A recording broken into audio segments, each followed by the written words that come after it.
misaotranao Jesosy malalo satria zao fotoana mamizao ianaranay antongotrao izahay izay mpianatrao koa mitenenare Jesosy malalo izahay iaino tsaranao ka iroteny avy aminao itoetsabetsaka amponay ao koa mitenenare Jesosy malalo izahay iaino tsaranao ka iroteny avy aminao itoetsabetsaka amponay ao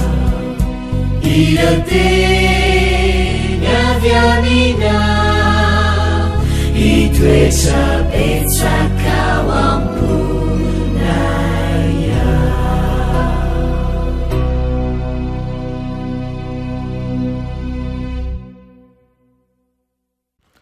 Faly miarabantsika tsirairay avy-indray tratra ity latsinainy ity indray tonga amin'ny fandraisana ny ten'Andriamanitra isika dia nilesina ho an'ny tanora zokiny irina tokoa ny mba hitombonao mandrakariva finoana amin'ny tompo ary koa aherezanao amin'ny fanarahana azy. Randerantsika amin'ny lesona an'io dia hivavaka isika. Ry Tompoandriamanitra eo mbola velom-pisaoranao izahay satria tombontsoa lehibe indray no anananay ankehitriny dia ny fandraisana ny teninao. Tompo foazo amin'ny foamam-pananay ary aokany izany ho tanolona ka hitsiriany teninao ka tsy anana izahay satria ianao tokoa efa miahy anay. Aminaran'i Jesosy, amen. Ny teny lesinantsika androany dia manao hiaro toeram-boninahitra sa angoraka.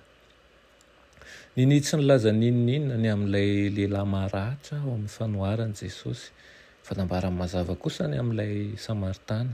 Avadika Jesosy indray ny rasy eto ka songadiny izay tsy ampoizina indrindra ao amin'ny tantara. Olana nankalaina indrindra tamin'izany andro izany no natao mahery fony tantara. Tsy ambara amintsika hoe nahoana ny mpisorona sy ny levita no nandalo fotsiny ilay lehilahy izay hita fa tena nila vonjy. Mety ho nisy ifandraisany tamin'ny resaka fahalotony izany. Raha mikasika fatin'olona izy ireo dia tsy ho afaka mihitsy nanatanteraka ny fanompoam-pivavahana na ihany koa ireo adidy aman'andraikiny. Toy ny fidy hiaro ny toeram-bonahana izy ireo toy izay anatanterahana ihany koa ny adidy mazava teo anoloany. Matetika ny fisehoana ivelana ho mpivavaka no nanakana an'ireo mpitondra fivavahana tamin'ny andron'i Jesosy. Manakana ny zareo tsy hanampy marina ny vahoaka izay tena sahirana. Nanjaka ny hevi-diso fa ao anatin'ny fanoloran-tena ho tisy hanompo an'Andriamanitra dia tsy mampaninona raha atao ambanin zavatra ny olona sasany mila vonjy. Misy antony ny nividianan'i Jesosy Samaritana ho mahery fo ao amin'ilay fanoharana. Nankahala azy ny jiosy nandritra ny taonjato maro no nifandrafian'izy ireo teo anelanelan'ny taona 800 sy 700 aorianan'i Kristy dia baby ny fanjakana Siriana Israely ka nataon'ny Sesitany ny akamaroan'ny mponina tao amin'ireo folo tany avaratra. Fomba ny Asiriana ny mamponina vahoaka hafa firenena ho an-tany izay mibaboiny. Koa ny sisa tsy natao Sesitany tamin'ny Israelita dia nanambady an'ireo jentilisa nipetraka tao izay nahatonga taranaka safiotra sy fivavahana mifangaro.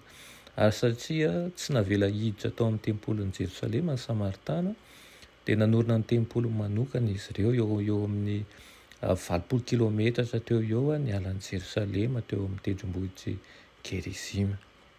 Nazava ny resaka ny fanaovan'i Jesosy ilay vehivavy Samaritana teo am-patsakana ny eo amin'ny taona 7 izany tantara izany. Ary raha manontany an'i Jesosy ny amin'ny toerana tokony hivavahana ilay vehivavy dia navilin'i Jesosy ho amin'ny tokony ho toe-tsain'ny fivavahana ny resaka. Fantatr' Jesosy fa ny tena fivavahana marina ataon'ny mpivavaka marina dia hitondra ho amin'ny firaisana. Tonga izy andravan'ny hevitra mampisaraka ny jiosy sy ny Samaritana. Tamin'ny vehivavy Samaritana no nanehoan'i Jesosy ny tenany voalohany ho ilay misinam-panantenana ary nahitsiny Jesosy ho amin'ny toetra tokony ananana fa tsy amin'ny toeram-boninahitra ny fifantohana amin'ilay fanoharana. Nanana toeram-boninahitra mpisorona sy ny levita fa tsy mba nanana fangorahana. Ilay Samaritana tsara fanahy kosa tsy nanana toeram-boninahitra farafahakeliny teo mason'ny Jiosy saingy nanana fangorahana izy. Izany koa ny tokony angalantsika lesona ihany koa ny fiainantsika, ny tsy tokony fidianantsika tavan'olona. Natsoan'Andriamanitra isika tsy nofidiny amin'ny fiaviana na ny lokony hoditra fa tena ny fitiavany tsy manam-pety. Tahaka izany ihany koa tokony hizarantsika fitiavana amin'ireo olona rehetra manodidina antsika. Vavaka isika enay tsara indrizan-danitra mbola misaotra anao izay ny amin'izany lesona izany. Misaotra anao hatrany tompony mampianatra anay ny tokony ataonay, ny tokony tsy fidiananay olona ihany koa izay tokony ampiana. Atao fantatray ao am-pona ihany koa fa ny momba anay rehetra ny ka avy aminao, na ny fanananay na ny fahaizanay. Ho ampio izay hanana fanetretena sy fitondrantena mendrika ny fanomponao. Amin'ny anaran'i Jesosy, amen.